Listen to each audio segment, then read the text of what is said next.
Okay, so wait for a moment. I'm gonna set the screen. Then we will go together for this third chapter. Okay, so I think I'm ready. Let's get started. So, uh, one thing that I need to talk to you before we get started for the third chapter, learning and memories, which is last time you took a quiz of the chapter one, and I found that some of you have a problem about the time.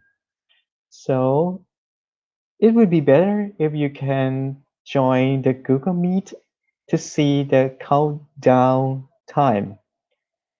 Or you can submit like I just mentioned in I actually mentioned in on the quiz on the Google form, which is you need to it should be great if you can submit around 30 seconds before 9:15. So to prevent any problem, because if you think your clock is still okay, but don't forget it might not be the same clock because I'm already standardized with the internet time. And all of the students who log in into the meeting Google Meet, so they're gonna know the time. Because I can't do that for, or even I can't make sure that all the time on your computer is the same or not. Okay, but I think you understand my point. Okay, so let's get started for the third week, learning and memories. So the pictures here is also the pictures that include in these lectures. First one, this is the picture of Pavlov theory.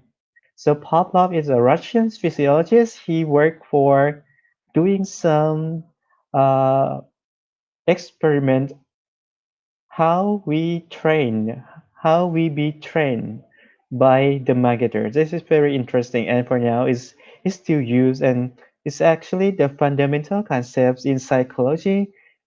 Many of you who took Psychology 101 or General Psychology must know these theories, Pavlov theory. The dog that the dog that salivate after he or she hear the ring of the bell. Then we need to remember. So that is the reason why marketer need to understand how consumer remember their product or service, how they storage the memories, how we recall the memories. And then memory is not last for long. Sometimes it just disappears very fast. How can we make sure that the consumer still remember your product? That is the key point. So what are we going to learn today? First is we need to understand how consumer learn about product and service. Like I just mentioned, you need to understand how consumer. Last time we learned about the perception process. So consumers will hear, will see, will touch, will taste the products and service, and also then they transfer those perception to the memories. So in this case, we need to understand how consumers learn about the products and service because learning is keeping all the time. Sometimes you like some product, but after you have some information, you change your mind. That is learning. Or even you learn something, you like this product, and you like this product more and more and more over the time, so it's imprint in your mind, and it seems like it's you're gonna be the brand royalty for this product. So it's also learning. So we have positive reinforcement, negative reinforcement, so that's we're gonna talk later. Then conditioning result is learning. So learning system can be classified into many categories. One of them gonna be conditioning learning. So conditioning learning is like the learn that have condition. For example, if you have very good score for the quiz, I might give you the reward. So you learn that if you do good things, you're gonna have a good result. That is learning. Or if you missed to have the quiz last time, you learn that it's very painful because you have no score for the quiz number one. Then you need to log in earlier. You need to do your homework. You need to read the book in order to have a good score. So that is conditioning. So you try to prevent the bad situation from miss the quiz like that. Then learn association can generalize to the other things. Think about this one. If I ask you something and then you think to the other things linked to two or three or more things. So that is actually learned association. Like for me, I'm thinking about United States Marine Corps. This is the branch of the soldiers in U.S. Uh, force armed force. So when I'm thinking about USMC or United States Marine Corps, so I'm thinking about the devil dog, which is the symbolic for U.S. Marine, and think about California. That is the state that I found them, and also I also think about the series name NCIS because it's inspired me a lot about being using the products that is U.S. Marine, and also I'm thinking about how brave they are, what they did in the war. So it's just like example. This is one example, and I can show you the link of many things. It's the same thing. If you have some product, it seems like you can link to this situation or link to this map ever. Then actually it's this our marketing shop or marketer jobs trying to you need to try to understand how they think, how they link if you know that it's gonna be useful for your strategies and target the consumer. Then there is difference between classical and instrumental. So from this point, you have two big theories. First one we call behavioral learning theories. Second one we have cognitive learning theory. So the first one can be classified into two things here: classical and instrumental. So classical is like the dog hear the sounds of the bell, like I just mentioned. Then instrumental is like you give the reward and then you have a good response. If you do something bad, I gonna punish you. You did not want to have the punishment, so you ignore or try to avoid that situation. So it's like that. So this is a group of behavioral learning theories. Then we also learn by seeing the other people like the model. So if you like some people like actor or actress, then you try to copy them. You try to think like them, or you try to do like them. That is observation. The same thing. Think about marketing world. You can see some actor or actress or famous people use some products and then their fan club or the person who learned that's actor or actress try to have the same product that they use. So that is observation. Then memory system work. We're gonna learn about how memories gonna keep into your mind. Like we have sensory memories, we have long term, we have short term, actually before long term. So we need to know the system, how it's work, and how you gonna target the consumer in each stage. Then the other product we associate with influence how we remember it. So like we just talked, actually you remember one product, but it's have a various of things that you can memory at the same time. Like you sing some song and then you pop up with very good memory and then it's linked to the other products. Then you also think to the other situation. So it's like just have the connection. Product help us to retrieve the memories from the past. It's like old style, or some people say it's like bittersweet memories, but we still use it because it's have a good memories. I think I have this example here. I think you will see it. This is called Pang Man. It's like Japanese characters. It's actually cartoon.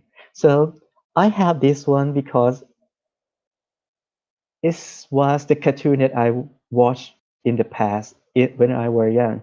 It's about the food that's gonna fight to the other bad guys like Bacteria Mans or uh, the bad mans like the others. But this one is the Bread Man or Angpang Man. So this is actually a good memories. And then I try to use or buy some product that's linked to our past or my past.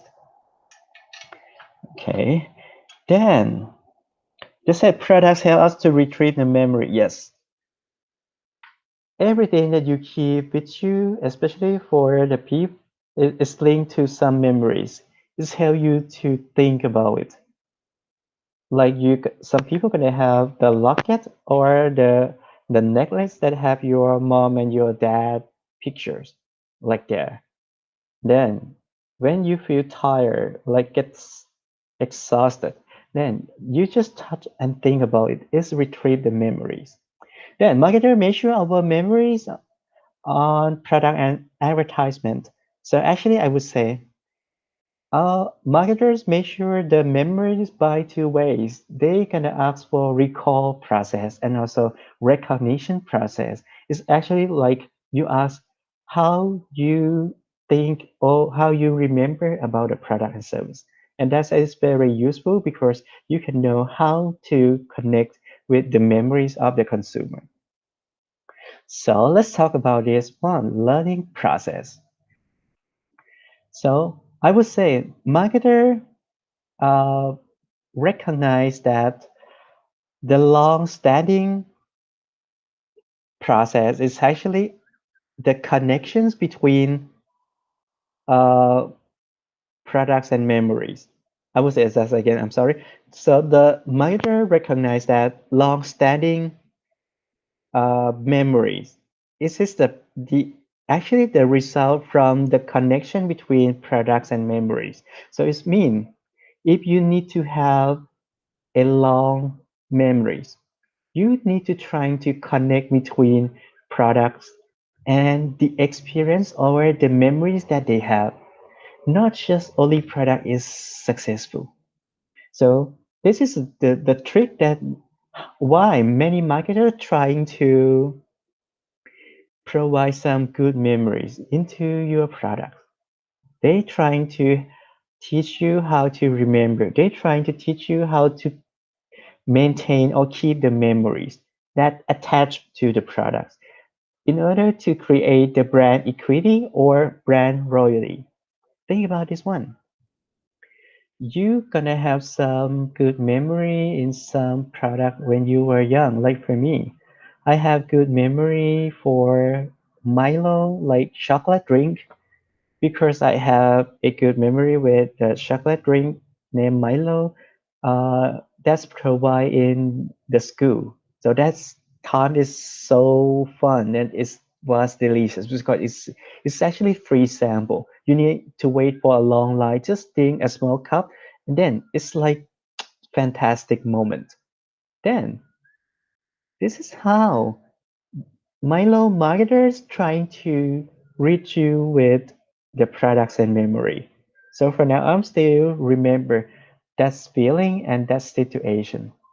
So for now, I'm a big fan of the Milo brand because of that. And what is actually learning?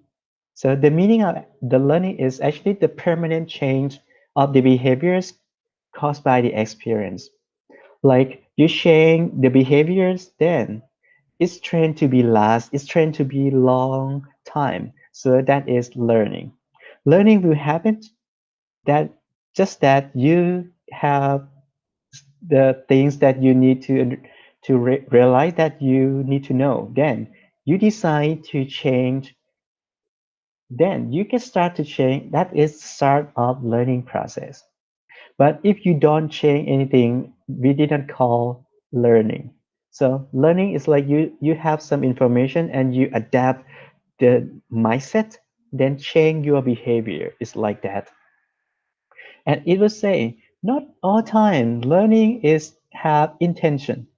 Intention does mean you want to be, you need to have like that. But because sometimes it's unintentional acquisitions or um, it's just happen like incident or accident learning. Mostly we use the term incidental learning. So this type of learning is about how you recall or how you think about something or learn about something without thinking. So it's like you hear some jingle. Jingle is mean the sounds from the specific advertising system, like advertising message. Like for me, I'm gonna remember the jingle of Wall ice cream, like "Du, du, du." Every time I hear this jingle, I'm think about Wall's ice cream. So even I just hear this sounds and I know what it is. So we call incidental learning. Then, learning is actually ongoing process. It keep moving. So you might not know that you still learning all the time. You keep watching, you keep listening, you keep eating. Everything is called learning. And actually it's ongoing process. It's continuous. And why this is important? Because learning process is actually the heart of the consumer's purchase decision. Think about when you go to 7-Eleven and you grab something without thinking. Actually, it is learning process because you just looking for the brand that you like or you ever use and is have the great result. So you just grab it and then just buy it. Okay. Then, according to learning theory in this class, I'm gonna give you the big picture like this one first. In this class, learning theory is gonna divide it into two big theories. The first one is behavioral. Second one is cognitive. So remember like this way first. Behavioral is the theories that we think external factors gonna influence us to remember something. But cognitive is about internal things that is happen in your body, in your mind. So we think the latter one, the cognitive learning theory is like consumer is like problem solver. When you have the problem, these theories try to explain that you trying to find something to solve the problem. So behavioral and cognitive. Behavioral, think about the external things that gonna influence to your learning. But internal learning theories is cognitive learning theory. They focus on the internal things and also the factors that from um, the problems, the rational use. Okay. So let me explain something more about behavioral learning theory. Again, behavioral learning theory assume that consumer is like the black box, which we didn't know quite well what is in the consumer, but we did not focus on that too. But we focus on the external factors that we call stimuli or stimulus. So the any other things that gonna affect to you, then we call stimulus. Then the reaction that you have from those stimulus gonna be respond. So the consumer is just like the black box between stimulus and response. So again, the key point for this page is behavioral learning theories. We believe that consumer is just like the box that we quite not know what happened in the box, but we just understand that okay, we have some stimulus from the external, then it passed through the consumer and then you keep the result or respond. So they actually two type of the behavioral learning theories. The first one is classical conditioning. So classical conditioning focus mainly on we need to match the things that happen unconditioned, like it's free to happen. then you need to link to the one that normally is not linked. So we're gonna talk about this later, and you're gonna have better idea. Then we have instrumental conditioning. So instrumental, that's mean sometimes they call operant. Instrument, this mean you need to use some object to be an instrument or to be an uh, things that you're gonna have positive or negative result. In this case, if you need to have a good outcome, you need to provide a reward. But if you would like to not want to have a bad issue, the bad result or negative result, you need to avoid it. So you try to avoid punishment, but you're trying to receive the reward. So this is like you said, it can be said like you're gonna want to have a good result, like positive way, and try to avoid the negative way. Okay, again, for this page, behavioral learning theories have two sub theories. First one, classical conditioning. We need to match with something that we can use for having the same result. Then we have instruments that we can divide into, like we need to find the way that we have the reward, and we need to avoid the ways that we're going to be punished. So let's talk about classical conditioning first. Classical conditioning again is created by Ivan Pavlov and a Russian physiologist. So he just think like this one.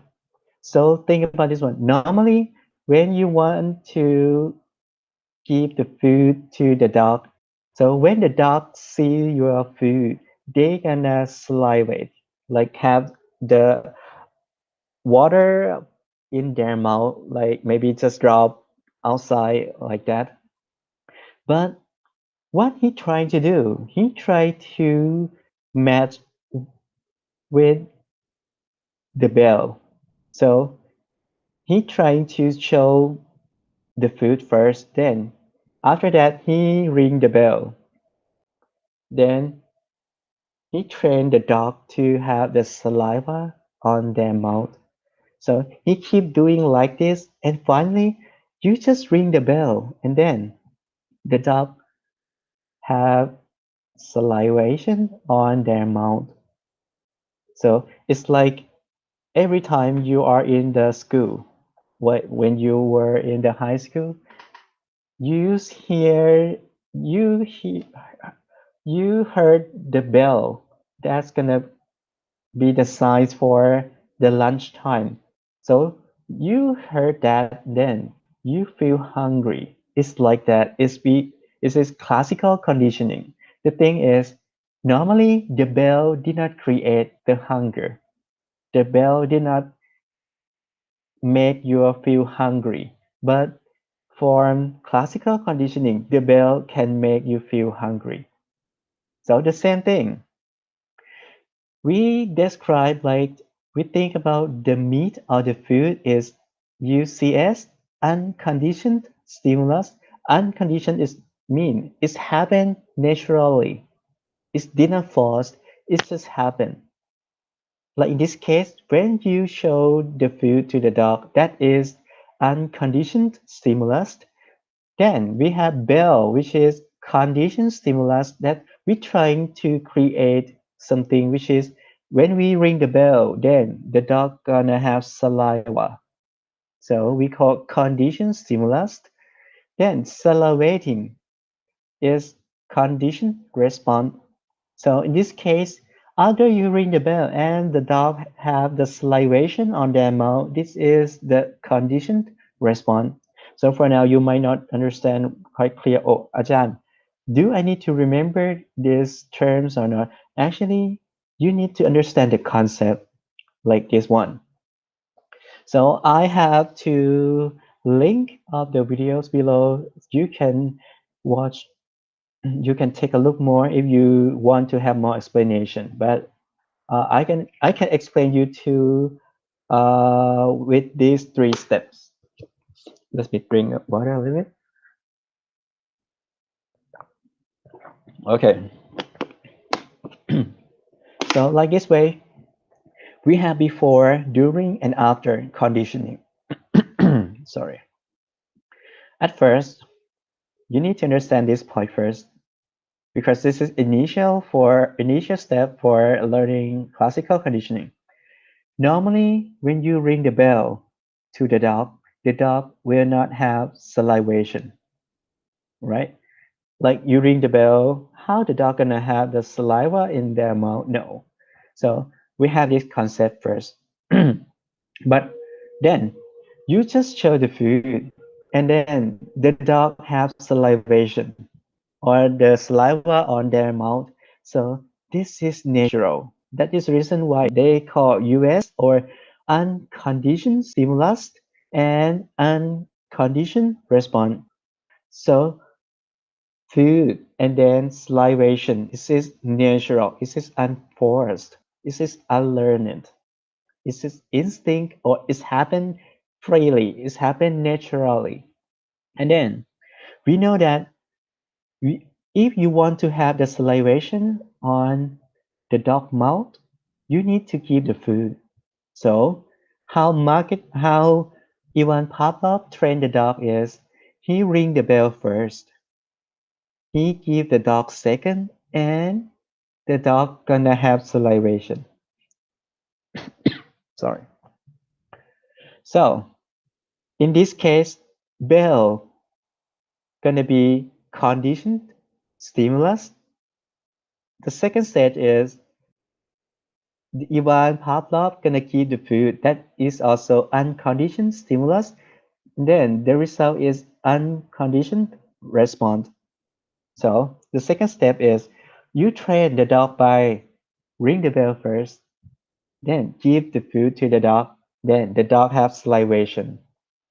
So you train this process again and again and again. After that, you remove the bell out, then you just ring the bell. Then the dog have salivation. So the last step, salivation is not unconditioned response anymore because if it's still unconditional response, is this result must have linked directly to the food, but this one is linked directly to the bell, which is conditional stimulus. So when you ring the bell again, then the dog have the salivation on their mouth. This is conditioned stimulus, conditioned response. So you know this process is happen all time in marketing world. You were treated like the dog without thinking. So please take a look about this again. I think I might ask this one maybe in the quiz or in the exams. That should be a very important point. Then what is the applications of reputation?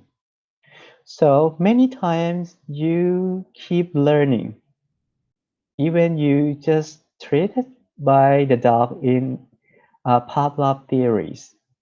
So what you need to have is repetition is increased learning.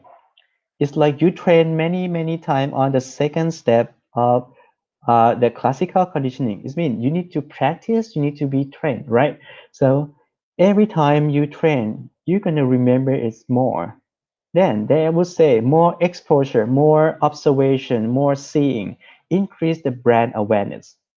Then when the expose decrease, extinction occur. It's like you see some girls you like many times. You remember her. One day, she didn't walk past you. So maybe it's 2 or 3 weeks later, you just feel like you did not see her anymore. So it just disappear like that. The memory is the same thing. They also said, however, too much exposure, like too much repetition or too much seeing many times might lead some bad effects, which is wear out or just ignore. So you stop paying attention. You just seeing something that is simple. So the link here is the link for the toothpaste of the Colgate and Oral-B. Maybe just first two time you remember what it is, but later on, if they play many times, you feel like, oh, it's just simple. It's like you watch television and then you see that ads many times. At the very first time you remember it's very interesting, but later on, you even did not understand or even did not remember what that the ads telling you, right? So it's just like you get bored or just ignore it. Then with this concept of learning, we can use for being an application for stimulus generalization. So one thing can link to the other things, which is bigger. We call stimulus generalization. Or in other terms, we can say stimulus generalization is tendency of stimuli that have similar to the things that you know. Or in this case, they would say similar to an conditioned stimulus is evoked to the conditioned response. It's like you present something and it's linked to have the same result. For example, you see a set of the carbonated drink or soda in some part of the world, like in American and European country. We said carbonated as the soda, not like Thai people. Soda is like the pure water add with the carbon dioxide, and then you just use as a mixer for alcoholic beverage. Let's see the orange color. It is named Fanta. So when you see this shape of bottle, you can think to a set of brand name like Fanta. Then you think to the set of the product that link to have this brand. Or Coca-Cola, they have very unique shape of the bottle. So it's like this one. Again, the concept of stimulus generalization is like you have some stimulus, which is conditioned stimulus, then it can link to the same result, which is the product that you gonna like it. So this is the application or the use how marketer trying to use this learning process. For example, to be more clear, they said people react to other stimuli i- in much the same way that respond to the original stimuli. Like you might not know, somewhat, I think most of you know, Pepsi Cola company is the company that have many brand inside. They can have Pepsi, they can have Lay's products, they can be a producer for Tropicana, which is orange juice, the Quaker, and also the Gatorade. So in some country, they just hear this brand like PepsiCo. They're gonna have a set of the products that they think and they tend to like this product if they like PepsiCo. So they said the situation like that is the family branding. It's like the product under the top roof, under the umbrella of uh, the big brand. Okay. Then second one, other the second stimulus generalizations technique is the product line extension. So the picture on your right hand side is the chocolate product name Kit Kat.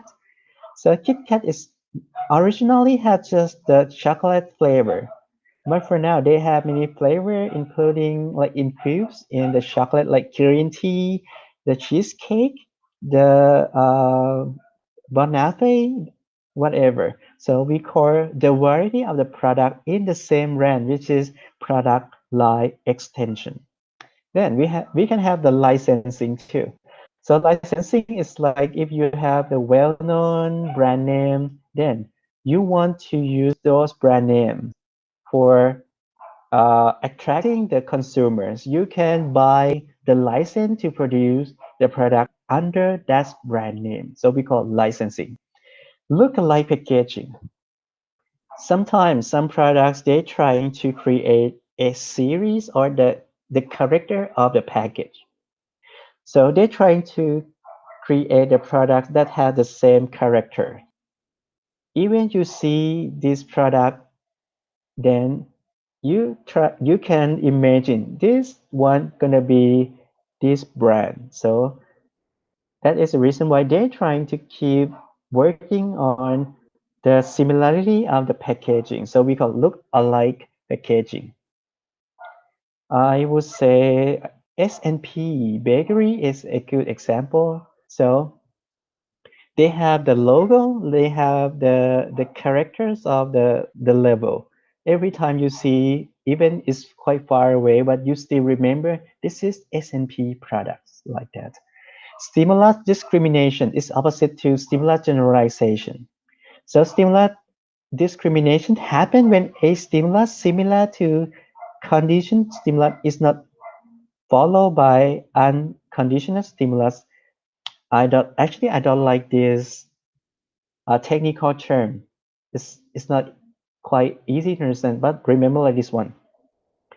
If you show some product and you think this product can link to the other products, then other product, but finally you try to use or you ever use this product, but it's not have a good result anymore.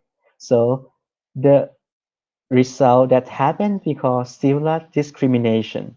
A good example is like this one. In Thailand, we have Oreo, and then we can have the imitated product or copy product, which is the name Creamo. So maybe some people just grab the Creamo because he or she think this is Oreo, but he or she grab it and try to eat it. But finally, he found that it's not delicious like Oreo. It's not have the same taste like Oreo. So what they're gonna do? They're gonna stop eating, and then next time they will not buy these products anymore. So this is this stimulus discrimination. So I would say stimulus discrimination might happen after the stimulus generalization. So after you think about the same result, but it's not have the same result, after that you have learning process. So I would say like the last sentence, only buy the brand name, not to buy the cheap imitation because it might not have the same result, which is unconditioned stimulus. Then we just finished talking about classical learning conditioning. So again, classical conditioning, they're trying to match with the one that is natural stimulus. Then we try to match with another one that is not have the result. But after we train, the one that have not the result can create some result. So we call involuntary behavior.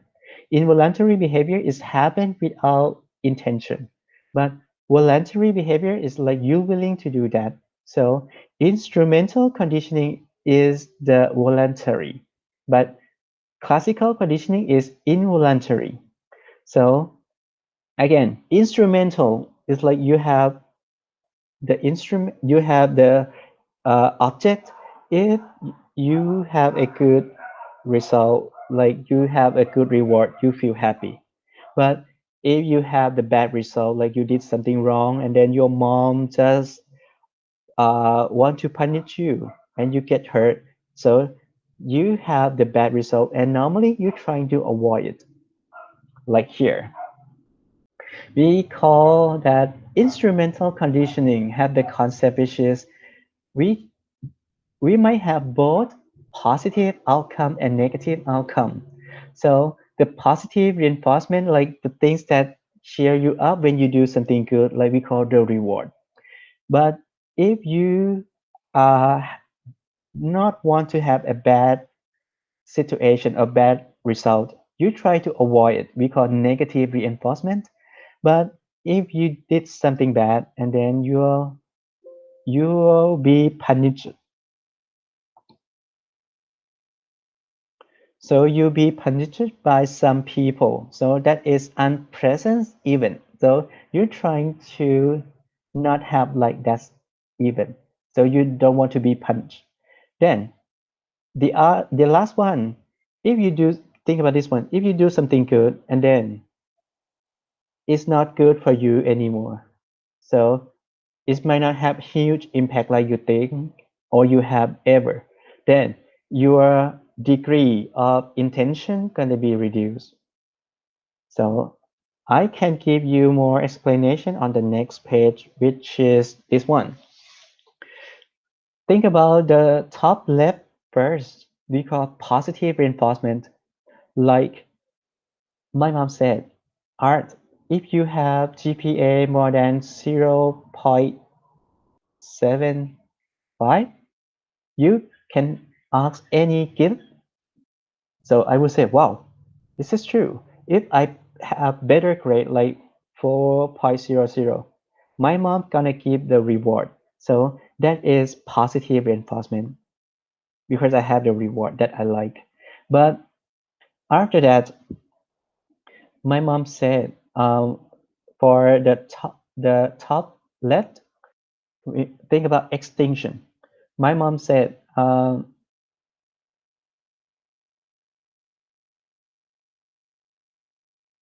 okay, sorry. So my mom said, Art, uh, like last semester. If you have a better grade than 0.75, you can have any gift again. But I just have 3.00. So I can't have that reward anymore. And then the reward that I'm looking for is disappear. So the intention to do that one is reduced too. So we call extinction or just removal the positive event. In this case, my mom just get rid of the reward that I would have if I have better score. Think about punishment. So punishment is have the negative event. Like if I just cheat the exams and the lecturer found that I did it, so I be punished by giving zero score for that exam. So that is punishment. And I learned it by next time I will not do that again. So that is the punishment. Then negative reinforcement. So negative reinforcement is um, like the quiz last time. You failed to submit the quiz on time. So you said, I don't want to have this situation anymore. So next time I try to log in or to submit earlier. So that is negative reinforcement. So the negative reinforcement, the keyword is avoid negative outcome. But punishment, if you do something bad, you be punished. Or if you think about in marketing world, you buy the fake shoe and then it's hurt your feet. That is punishment. Okay. Then we just hear the words reinforcement. So it's like supporting. So reinforcement schedules in instrumental condition can be various, can be many. The first one is fixed interval. Like we have a sales season, like winter sales. So they're gonna set the time from December 1st to December 31st. So at the first week, many of consumer might not feel like it's gonna be good because the price is still high. But they learn that maybe at the last week or the last day of seasonal sales, the price gonna be reduce again and again. So you're gonna go on that day. It is fixed interval. The second one is variable interval. This might be happen like secret shoppers. This is the real situation. In America, if you want to see the performance of the employee, like in 7-Eleven, then if you are the boss of them from the other branch, or maybe the CEO of the 7-Eleven, then you just try to be a uh, s- normal person who want to buy something in this 7-Eleven, and then you come. So the action that you do, like you just want to observe, just want to check the performance of the employee in that shop. So this is the variable interval choice. Or if you think about fishing, you didn't know what will happen. Like you want to have a fish, then you just maybe just wait for a long time. Then if it's hit, you're gonna feel good. So the variable interval is mean. It's vary. It's not know what will happen, when will happen. And the third one is fixed ratios. So fixed ratio is happen when you know the concepts uh, of the rewarded by. The department store said every hour we're gonna give a lucky people who gonna paying for the products at with the cashier. If we just give an announcement and we can count the number, if that number hit with uh, some number, that is the lucky one. So the things that happen is you didn't know again what is the time, but when you know the ratio, or you know the every hour that they're gonna give some people lucky situation. So this situation we can call fixed ratio. Again, if some of you go to the department store and you know that okay, every hour we gonna random select a person who gonna be lucky person, but we didn't know how or when the the officer gonna announce. They might maybe the first hour they gonna set on 15 minutes, the second hour gonna be just 30 minutes, the third hour maybe just 7 minutes, like this one. So but it's happened in every month, also in every hour, so that is fixed ratio. Last one is variable ratios. Variable ratio is like fixed ratio, but the thing that is different is they did not let you know any information. It just happened by chance. It's just happened by possibility. Like gambling, you win the lottery. That is variables ratios. Or you playing slot machine. When the slot machine present the number that is the same, you're gonna win the prize.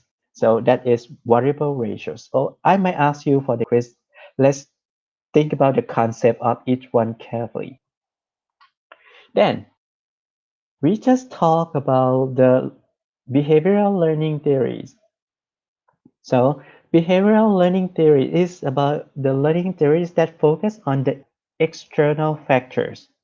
But cognitive learning theory is totally different, as I just mentioned. So cognitive learning theory, they said, is opposite to the behavioral learning theories because we focus mainly on internal mental process. So we believe about mental things. We believe about the mind that you use for making decision. So this theory mentioned that people or consumers actually they are problem solvers. So they use some reason. They use the rationale to solve the problem. it's not have the effect a lot like the external thing, but mostly it's from internal things. So cognitive theories, the first one is observational learning. So people gonna do the same thing as they see. So they said we watch other and we model behaviors. So modeling will happen when the consumer pay attention to the model that they like and trying to remember what the model doing, or consumer must convert information to the action. And lastly, consumer have motivation to perform that action. It's like you like a, a very famous actor or actress,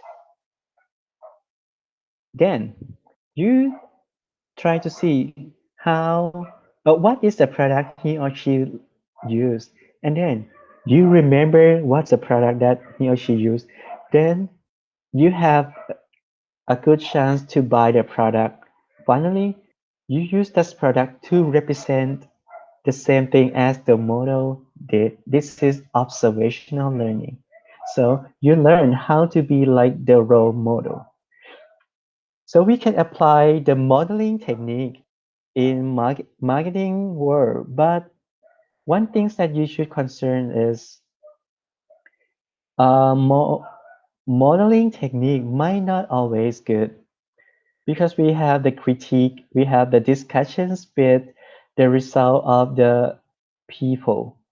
Like imitating other behavior is the concept, but sometimes it might have the bad result when the children see some bad model or see some violence on the media, and then they try to copy it.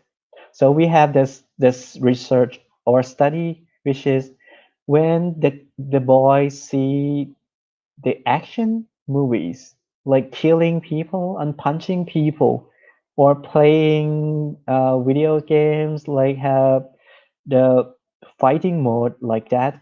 After that, he was tasted by uh, giving we call the punching door, like go back and forth. So what he did is he just punched the door, we call bow door. Then these kids express the behavior which is not quite good. They use some violence to the uh, object.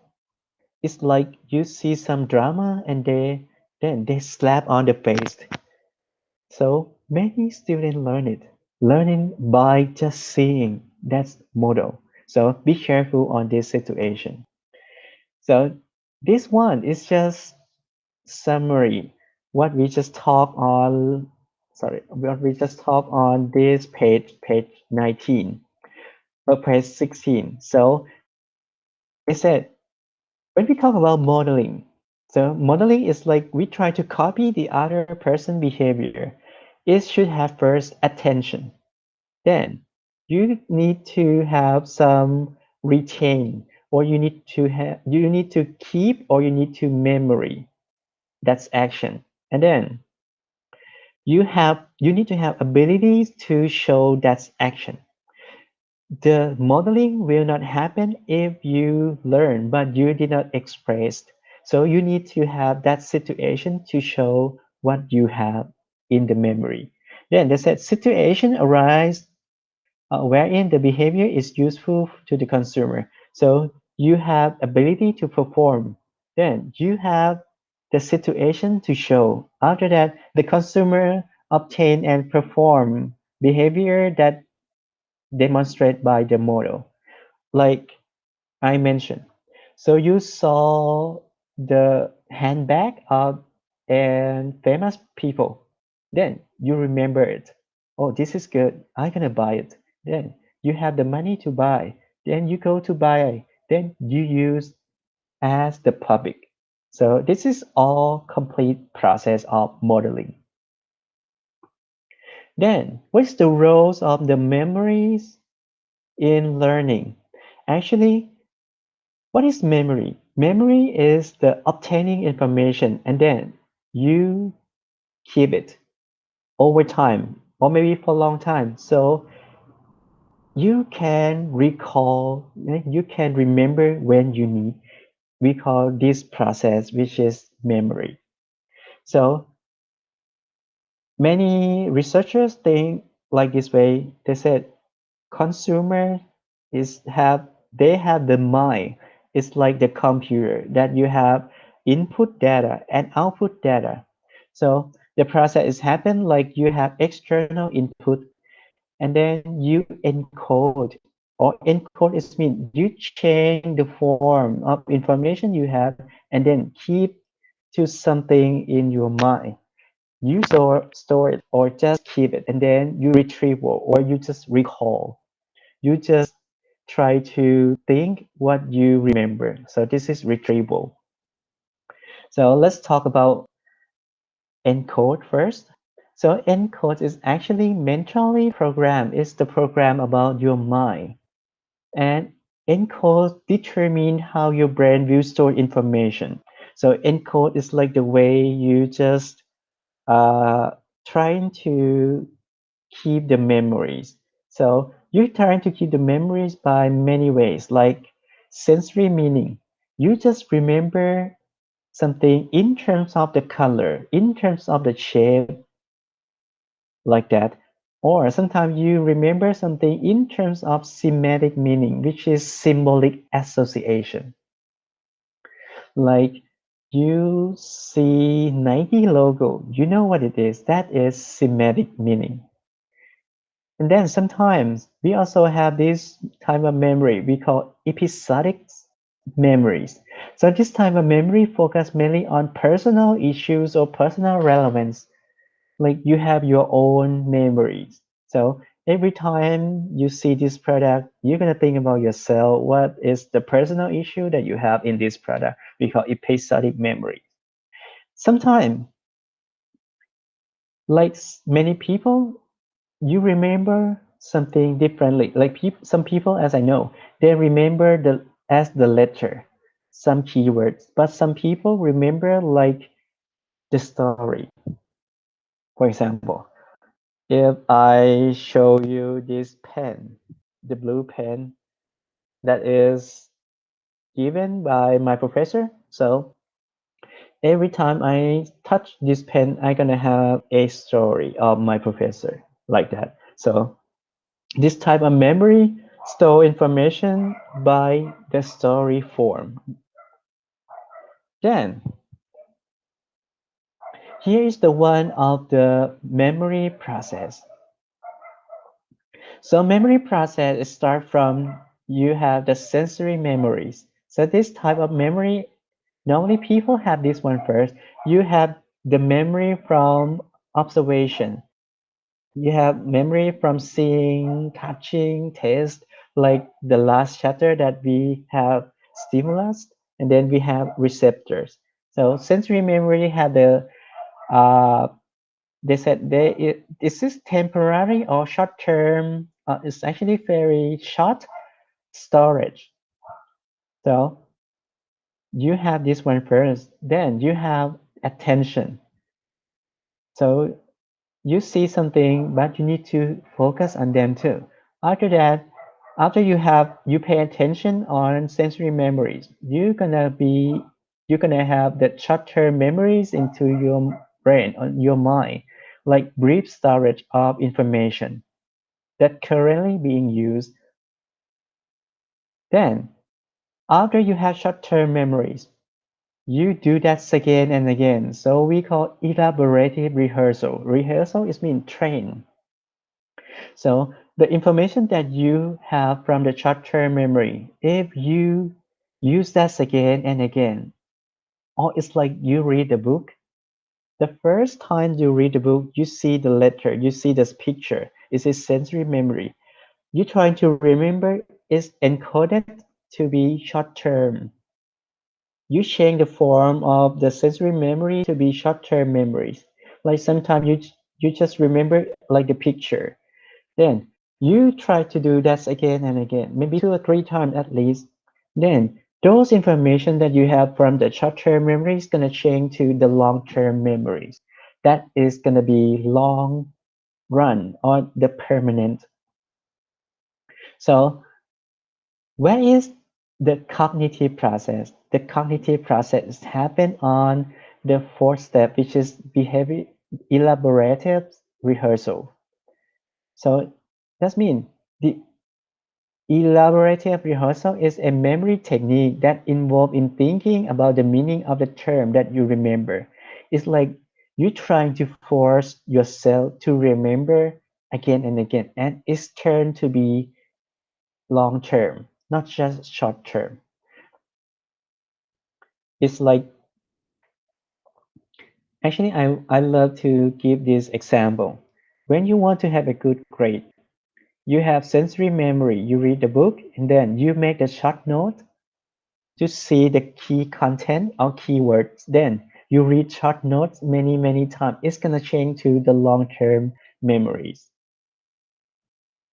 Then sometimes we use this technique and apply it to the real world of marketing as well. We call chunking.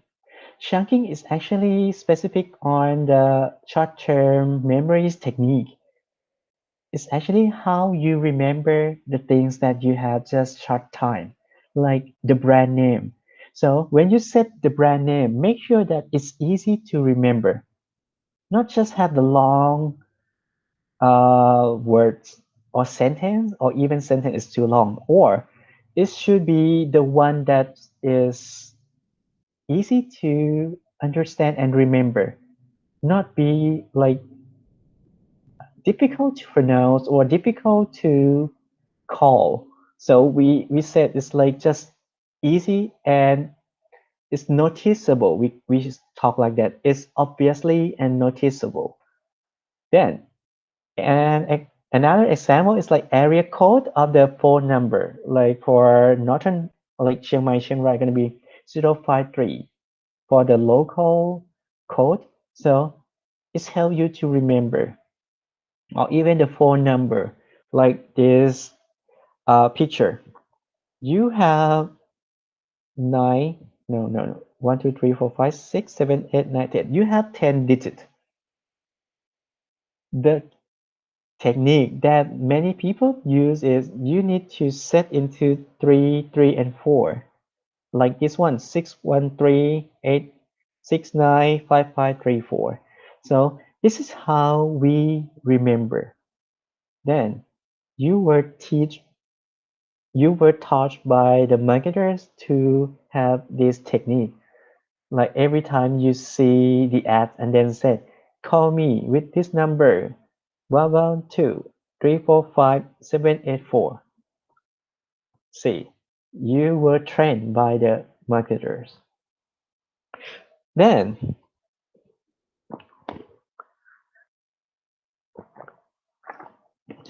let's think about the issue that I teach you, that is like I'm thinking about USMC, United States Marine Corps. Then it can link to the other people. That process is called associative networks. So associative network is the activate of the memories that I have in my mind. So they said associative network is actually the knowledge structures that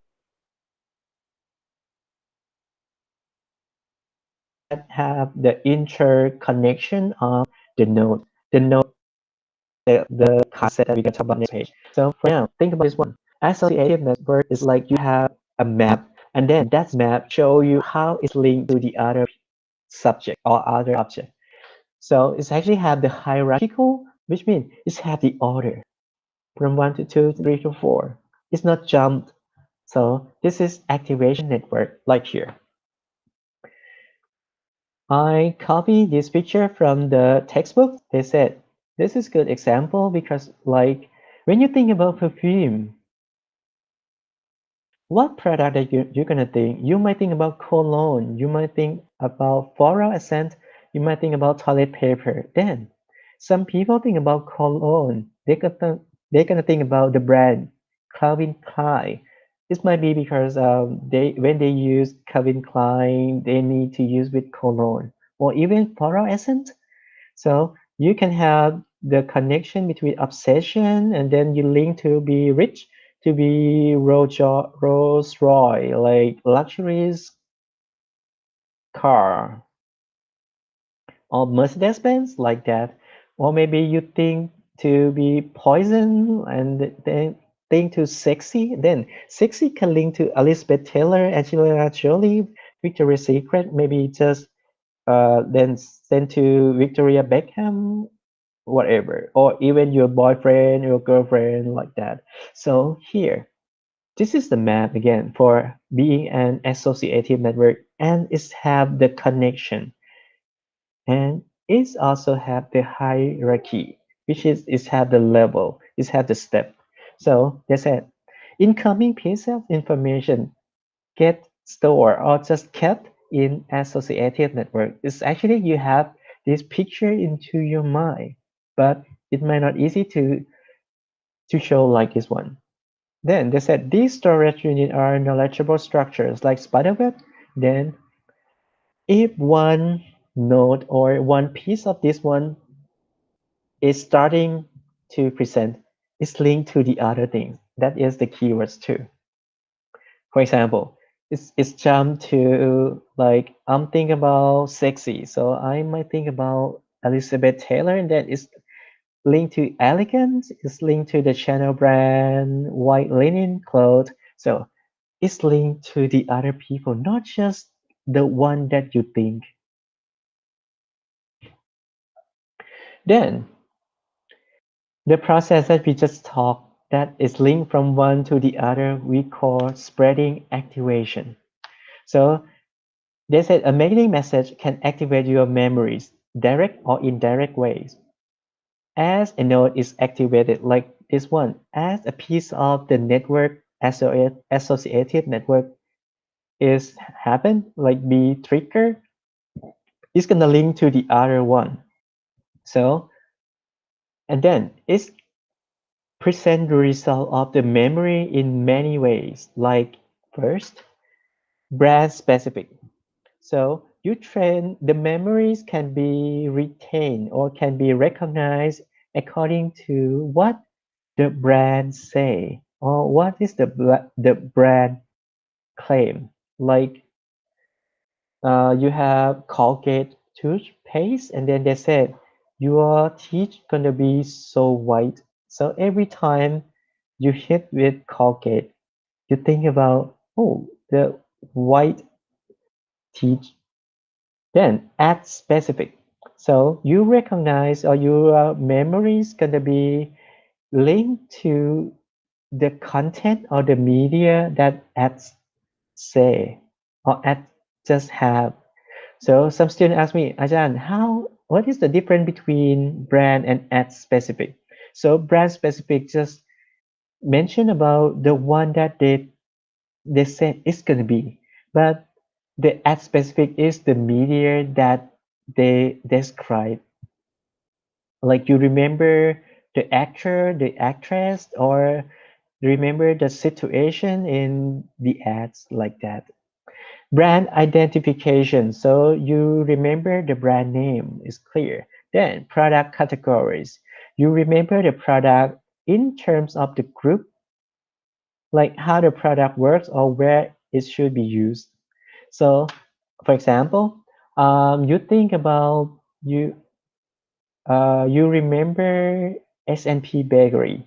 Then you think, oh, this butter cake gonna classify to be bakery products, and it's gonna be top level, and we can eat like almost every day, but the price is gonna be cheapest on Wednesday, like that. So this is how we recall the memories or how we remember or think to the other things.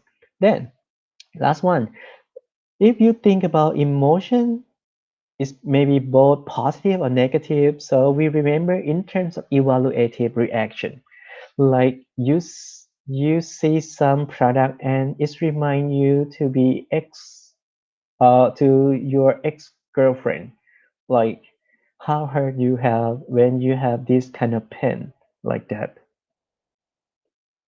Then they said level of knowledge.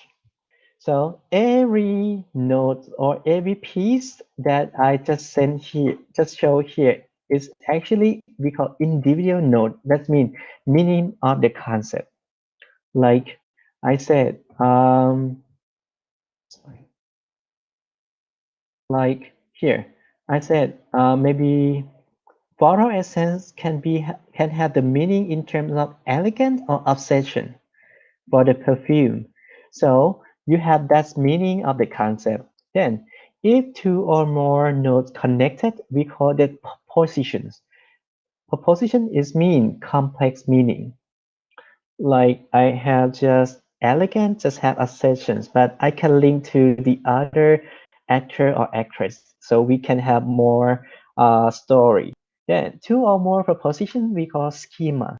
So schema is the bigger situation of the memories. So we said we encode information that is consistent with existing schema more readily. Like actually you have the schema, you have a set of belief, then you memory in that way, really.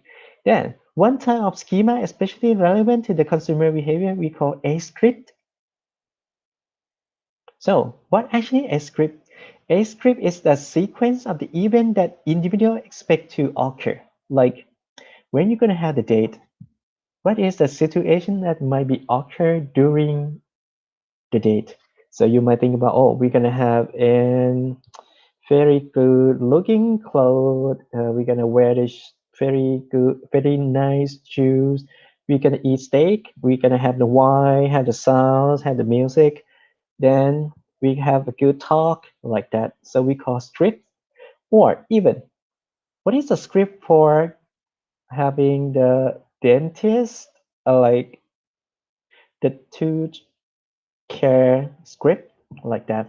So you're gonna have, oh, okay, maybe I might have some bad experience. We're gonna have the bad sounds of the shaping or the fixing equipment of the tooth from the dentist. We're gonna have the saliva. We're gonna have the bad smell like that. So it is a script. They said as a consumer, we learn service script that guide our behavior. So two examples I just mentioned, the dating and going to see the dentist is actually how marketer trying to understand. They trying to see the scenario that's gonna happen. Then they can help in each scenario. So we said again, we learn service script that guide our behavior in commercial setting.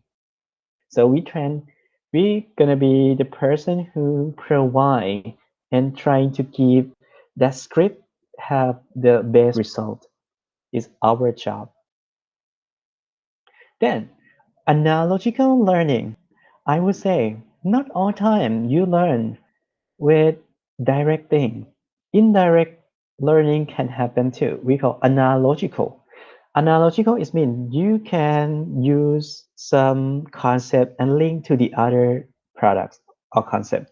So in this case, the marketer want to inform the consumers about the products by using we call the base and the target. So the base is like existing product that you have. The target does mean the new information that you're gonna provide to them. So this is very effective because the consumer can integrate the knowledge. It's like you did not tell them directly, oh, please do this one, but actually they know what they're gonna do, like this advertising. You see a green jacket guys try to have the ketchup, but maybe not just him. The other people just have the waste of the ketchup. Like they just put, then it's spill out from the plate. But what is this as telling you? Let's talk about this sentence. They said, why doesn't raising power seems as ridiculous or silly or nonsense? What are they trying to say? They're trying to say about using waste of the energy. Like you open the light bulb, you open the air condition, which is might not need when it's still cold. So you waste of the energy. Then what they trying to tell you? They're trying to tell you to save the energy. See, this product can link to energy. How? You see the waste of the ketchup on the floor. Then you can think, oh, if we use too much or excessive of the electricity, it's gonna waste for our country too. So I really like these ads because it's present clear what they ask you to do or what they telling you, right? So this is analogical learning. Then how you retrieve the memories or how the marketer measures the memories. So we can measure the memories by thinking about recall or thinking about recognitions. When we ask the consumer, what do you think about brand that have very good shape bottle? Then they said, oh, maybe Pepsi or maybe Listerine like that. So this is the technique that marketer use to measure the memories. So the retrieval process is often requires some factor that you need to understand. This can be physiological factors. The identity characteristic, like identity shape, identity color, might help you to retrieve the memory easily. Like I can see the dress of the banker that have the blue skirt and blue shirt. What is the name? The answer is going to be Bangkok Bank, like this one, or the shape of the bottle that I just mentioned. If they design is very special shape, you can remember it's more clear and easier, right?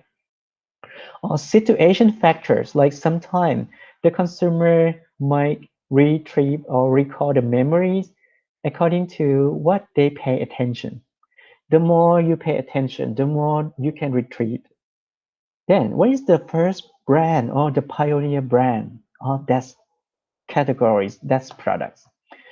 Or descriptive brand name. So brand name should be, like I just mentioned, should be easy to remember or clearly or very have wow factors on that name. Then viewing environment, like sometimes you retrieve something according to the environment of that situation, or you have the post experience advertising effect, like you have you have watched advertising, then it reflects something to your memories by link to your emotion, like you see the and a very good commercials or advertisement which is Thai assurance company or Thai ประกันชีวิต in Thai language. So this company give a lot of touchable uh, advertising advertisement, sorry. So every time I watch it, I gonna repeat the emotion and gonna remember what happened in the ad that I watch. Then it's linked to the product, and it's actually this in this case the Thai insurance, sorry, not assurance. So Thai assurance company. So a Thai insurance company. So this is the service, not the product. But every time we saw the ads, we think about the service. Then we just learned how to remember.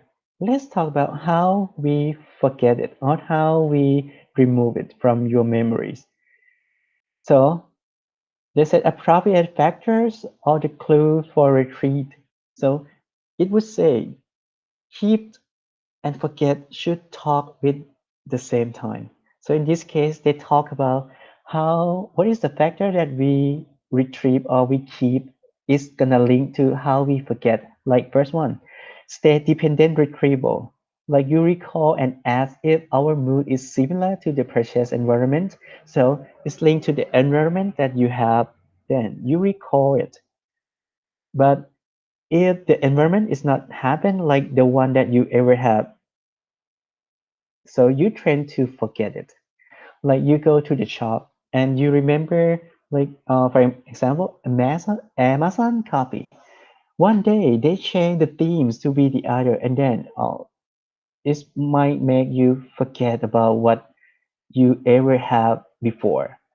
Then familiarities. They said if the product that you use almost every day, so it's gonna help you to keep it in the memories. Or sometimes if you want something special, we can use this technique because silent or one rest stop effects, which is unusual advertising or distinctive packaging. That is the reason why many people trying to use very special or very good looking or just be different from the other people. We call unusual advertising. I have a good example here, which is this picture. This is the pile of the trash or lots of the garbage. But you can notice something which is Mini Cooper car. Then what they telling you? They telling you just this house or this company just brought a new Mini Cooper. Then when you see it, you just recall, wow, what I need to do? I need to search for more information, and you just remember just the brand name like Mini Cooper and you know what it is. Okay, so this is example. Sometimes we're gonna have the issue on the visual memories and verbal memories too. So they said almost every technique can increase the novelty and innovation of stimuli and also improve recall. So I would say both visual and verbal memories can be used together. And if you can make something that is not normal, like something different, it's going to be used for your product and service that you can have more attention from the consumers. And then they also said this explains why unusual advertising or distinctive packaging trend to help the brand recall because is draw your attention first, and then after that you just notice oh what it is. Then the first step is very important, trying to make the people seeing your product first or seeing or listening to your message first.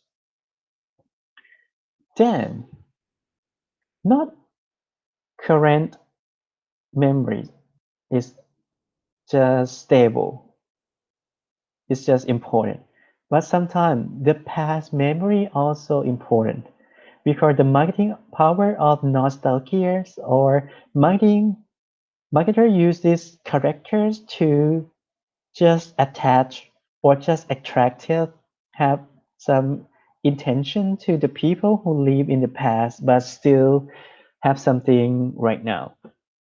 It's like when you were young you can buy something, but when you get adult, when you're growing up, you have the money, you willing to buy it. Why we should not ignore it? Because even it's famous in the past, but the people right now can have that again. So we call that again nostalgia or retro issues. Like Mini Coopers or PT Cruiser or Volkswagen is famous in the past, but right now they can we call reproduction have that products again to provide the people who like the product in the past. So we have a good example like Super Cup motor bicycle. So it's famous in the past, but right now use that again, but they change a little bit. But this Super Cups is famous and it's have very good response from the people who looking for those things in the past because it's in the past it's not produced anymore. It just happens again, just maybe 5 years or 6 years ago. So, chapter summaries. Marketer need to know how consumer learn because we have many steps of learning. We have the process of learning. We have the technique to recall the memory. So everything gonna be used to develop the effective message. Like the first time of memory can be sensory memory. Then you have short term. We have long term. So link between sensory and short term going to be attention. So you need to send the message to draw attention. And then after that, show again and again to change from the short term to be the long term memories. Then conditional result is learning. So you know how to teach the consumer. You need to give the reward or not. You need to just doing like Pavlov do, like send some message using jingle to just recall the memory. That can be happen too. Learning can be accomplished through classical conditioning and instrumental conditioning. So these two things is happen in the behavioral learning theory, which is we focus on the external factors. We think people like in the black box. So the classical conditioning is like Pavlov ring the bells. We try to pair with the other things that is not have direct response. And instrumental is like you give the reward and punishment. Last one, we use the memory system to restore and retrieve the memories. So you need to know how to retrieve the memories, how it's actually linked into your mind. What is the activate associated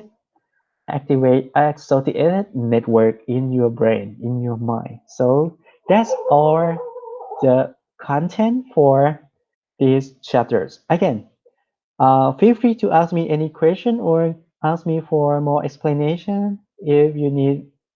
Don't worry. If I can't answer at that time in the live sessions, I'm gonna do the homework and just send to you guys again in the classroom. So I think that's all for today. Thank you so much for watching and don't forget to prepare for the quiz. See you around on Thursday at 9. Thank you so much.